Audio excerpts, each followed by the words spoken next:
जब अंग्रेज भारत आए तब उन्हें अपने आहार में बहुत सारा दूध और मिल्क प्रोडक्ट्स खाने की आदत थी। वो जहां बसे वहां उन्होंने डेयरी फार्म्स की स्थापना की। साथ साथ अपने लिए बीफ का इंतजाम करने के हेतु से उन्होंने कसाई खाने भी शुरू करवाए।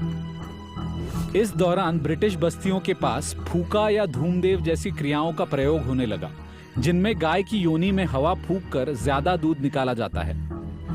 इसी वजह से महात्मा गांधी ने गाय और भैंस का दूध पीना बंद कर दिया था।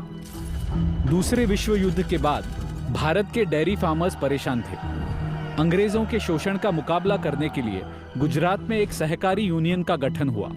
फिर वर्गीज कुरियन इनके साथ जुड़ गए, जिन्हें दुग्ध क्रांति का नायक माना जाता है। इन्हीं के नेतृत्व में 1957 में अमूल और 1965 में एनडीडीबी की स्थापना हुई। डेयरी व्यापार की स्थापना के लिए भारत सरकार ने अपना पूरा सहयोग दिया। ये करते वक्त सरकार का ध्यान पोषण से ज्यादा आर्थिक विकास पर था। 1960 में जब कुछ प्रगत देशों के सामने ऑपरेशन फ्लड का प्रस्ताव रखकर कर्जा मांगा गया, तब उन्होंने कुछ सवाल उठाए।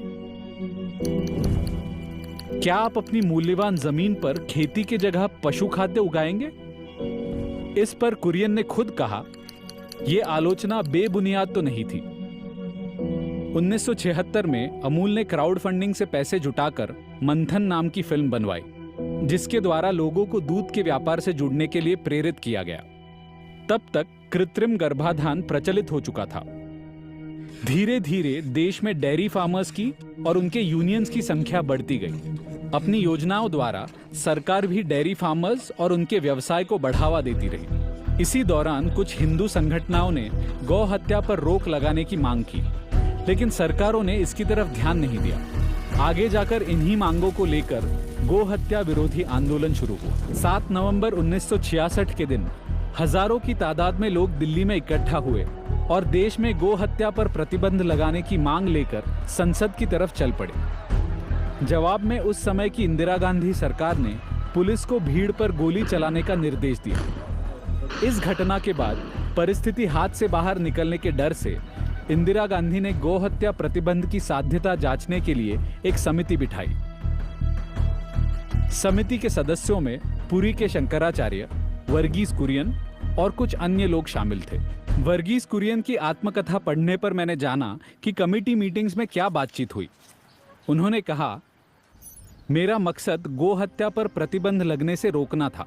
डेयरी व्यवसाय में यह जरूरी है कि हम अनुपयोगी गायों को बाहर निकालें, ताकि उपयोगी और स्वस्थ पशुओं के लिए संसाधन कम न पड़े। शंकराचार्य और मेरी शुरुआत से ही नहीं बनी। मैं इस हद तक जाने के लिए तैयार था कि कोई भी उपयोगी गाय ना मारी जाए। इस बात पर शंकराचार्य और मेरे बीच एक बड़ी बहस छिड़ गई। मैंने उनसे बार बार पूछा, शंकराचार्य जी, क्या आप इन सारी बीमार बेकार गायों को खुद अपनाकर अंतिम समय तक उनका पालन पोषण करेंगे? आप जानते हैं कि यह मुमकिन नहीं। उनके पास मेरे इस सवाल का कोई जवाब नहीं था। असल में यही डेयरी और बीफ के बीच की कड़ी है।